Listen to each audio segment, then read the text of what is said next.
Folks, so the pump on our central boiler CL6048 has stopped working. How do you figure this out? Well, it's actually very simple. Last night, let me just walk you through a little backstory. I filled the machine at 7 o'clock, and then I work a weird overnight schedule, half overnights. So then I went to go top off the machine again at, 1 o'clock in the morning, and the wood was barely touched, barely burned, and I went, that's weird. It wasn't too warm the other night, so I just threw a couple extra sticks in and went inside. But then this morning I came out here and I noticed the pump was making a different noise than normal. It was humming. It was a lot more, it was making a lot more noise. So I went, that's interesting. The machine, I came out here, the machine said 185. It wasn't running. My sensor that I have, the inline sensor, said 155. And then when I went downstairs to the actual boiler, it was reading 140 something going through the actual furnace. And so I went, what? That doesn't make any sense. So as I was walking up the stairs, the oil kicked on. So I went, you know what? It's got to be the pump. So let's go show you. And then we're going to take this pump apart. We're going to bring the cartridge down to the stove shop in the next county. And yeah, we're going to get it fixed. So enough talking. Let's get ready. So this is our unit here. Our temperature is 179. It is 110. I came out here at 8 a.m. this morning and this was 186. This machine has not run once today because, again, it's not circulating the water. The water is full. We are full of water, and as you can see, we are full of wood. I put in that wood last night at like 7 o'clock and it hasn't even touched, hasn't even really burned. So here's our pump. Let's have a listen.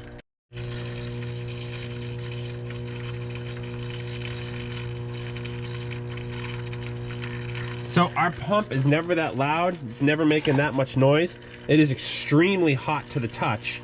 So what we're gonna do is we're gonna unplug it and we're gonna shut these valves. I can't really do this with one hand. We're gonna shut this top valve here and we're gonna pull this cartridge out here. It's 4 bolts right here and it should slide right out. We should be able to see what's going on. So make sure you shut your valves. There's 400 gallons of water up here, so you don't wanna screw around. So we're gonna shut this valve. Put the camera down real quick. Thing about this shut off, I just don't like.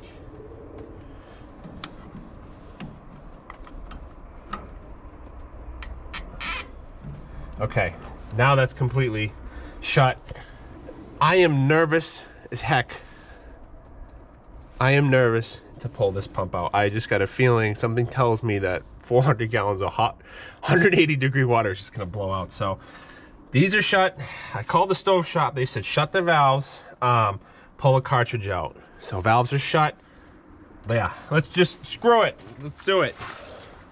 The saying goes, we are one broken bolt away from this being a huge job. Okay, that's one. That's two. Can I get in there with the 1/2-inch drive? Where are you? Where are you? All right, that's 3.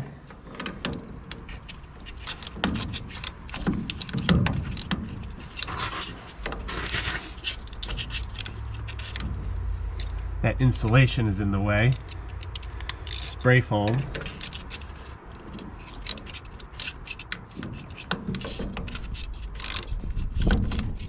Let me cut some of that foam away. Okay. If water gushes out, I'm heading for the hills.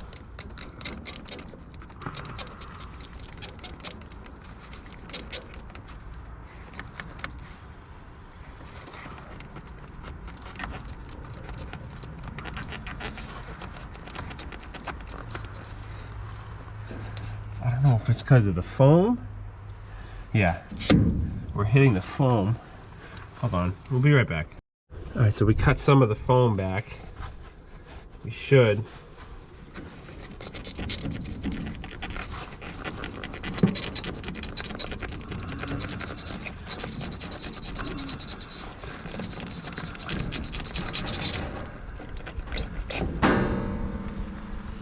Okay.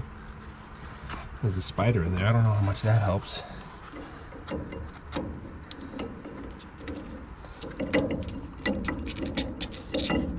Oh, that's why. Okay, let's trim the foam, and then that pump propeller should come out. Again, that might be the original pump. They put the pump in, then spray foam after. I don't know how they do the actual process, but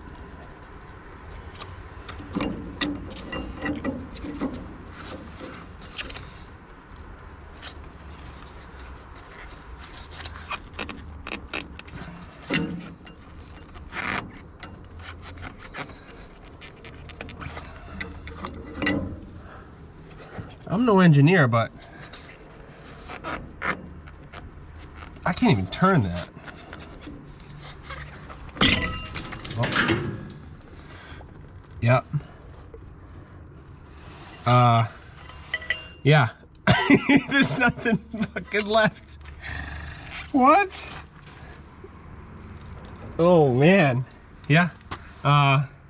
There's your propeller, folks. Oh my god. Oops. Oh, hold on, there's the rest of it. Oh, come on, go gadget. Oh, I can't reach it. Yeah, wow. The rest of that pump.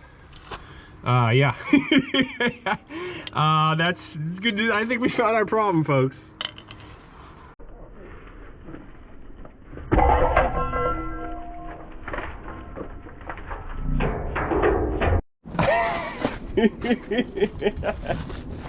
Oh god, I'm a mechanic, right? So I've seen a lot of stuff in my days, but yeah, there's literally, I don't even know what it was supposed to look like. So yeah, needless to say, this thing is smoked. So I gotta wait for somebody to get home to watch the babies. Thank god it's 45 degrees out, or else we'd be swimming uphill. But yeah, needless to say, let's go get this fixed. Aren't you guys happy you have me here? So it's a pretty cool idea. The way these pumps are designed is for that reason. You don't have to take off this housing here.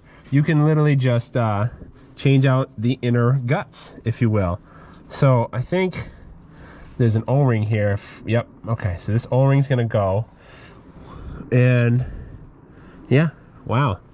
Cool design though. It's amazing that you put 400 gallons of water through this little orifice here. So I like that.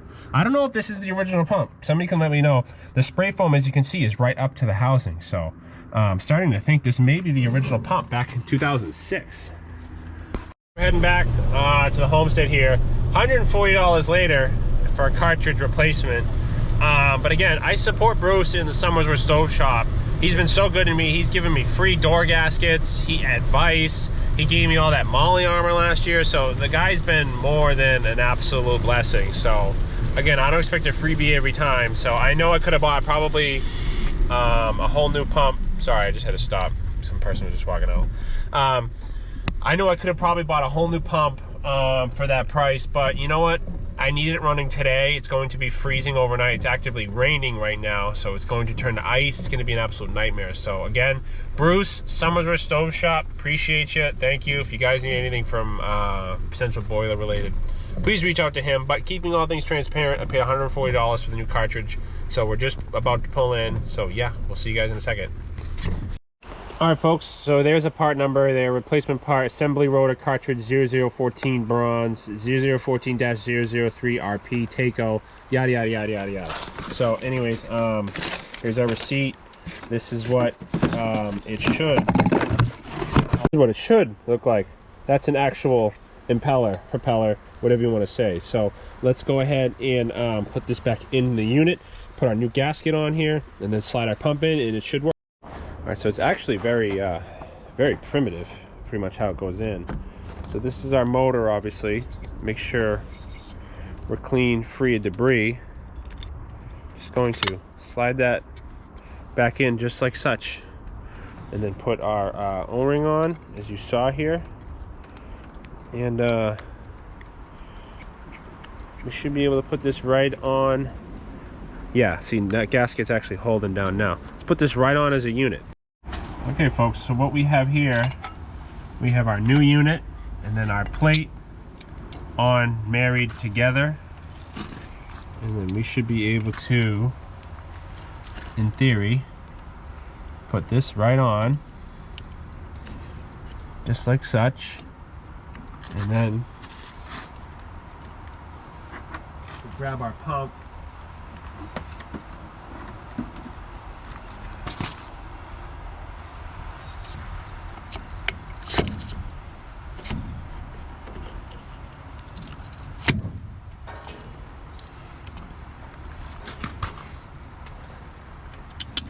Get one bolt in just to make sure that we're in. I wish I could see the other side, make sure our O-ring didn't pop out, but I think we're okay.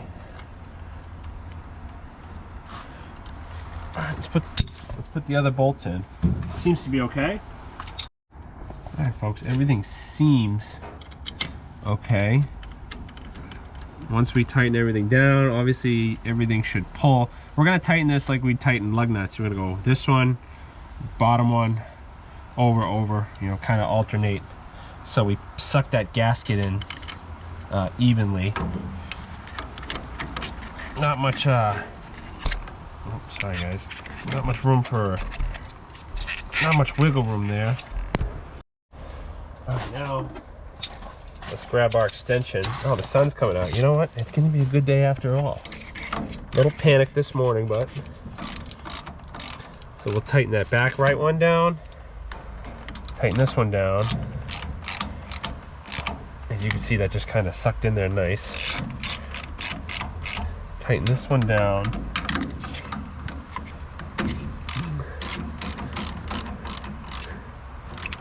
Tighten that one down. 400 gallons of water, you don't want to leak. Okay. I don't want to overdo it. That gasket's going to swell anyways, so.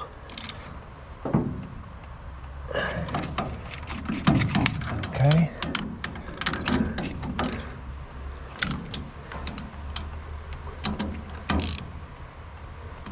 All right, I think we're good. One thing I am going to do is put a blue line here on our bolts. So that way, if this blue line moves, I know that our bolts are loosening up. I will obviously check this over the next couple days, check the tightness of it. But I think we're just about ready to plug it in. We were all tight. I can't really mark the back ones, but just do a quick check of the backs, just did the fronts as you saw. Yeah, I don't want to torque that anymore. Yeah, those are plenty. Yeah, those are plenty tight. All right, let's plug it in and see. No clue where our red pliers went, so what we're gonna do is, I know everybody's probably freaking out in the comments. Turn our water on. Turn this one on. And we're gonna check, we're gonna wait for leaks before we just go and run and plug it in. Okay, water's on. I don't know if you heard it gurgle or not. This is a non-vented system, so there shouldn't be any air purging. This valve is open. Let's go ahead and see if we save the day. Oh man.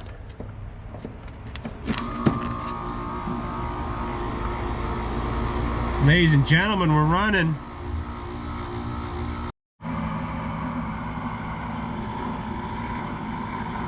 Ladies and gentlemen, that sounds pretty good to me. No leaks, it's tight, it's running. Whew, shit, sorry, yeah, wow. 100%, that's running.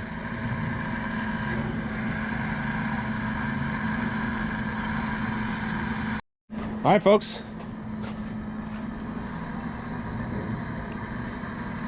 That is music to my ears. So what we're gonna do is, what's our temp at? Our temp's at 179. Now that we're actually running heat again, I don't know how cold that water is in the underground PEX or in the actual house, so it's gonna take a second. There's gonna be a little bit of a draw on this, so that temp should drop a few degrees, but I think we saved the day. We're back and running. If there's anything I missed, I'm gonna follow up with Bruce in the stove shop. I'm gonna give him a call right now after this video. He had to run out, but he said call me when you're done, make sure there's no issues. So I'm gonna call him, touch base. If there's any issues, I will put up in the following video here addressing it. But I think it's safe to say we're back up and running. All right, boiler's back in business. Appreciate you guys watching. Let me know what you think. Thank you, Bruce, at the Summersworth Stove Shop. If you guys for Central Boiler need anything, please give him a call. He does shipping, he does it all. So thanks, Bruce. And like I always say, appreciate you guys watching. Thanks for tuning in, and we will see you out in the woods.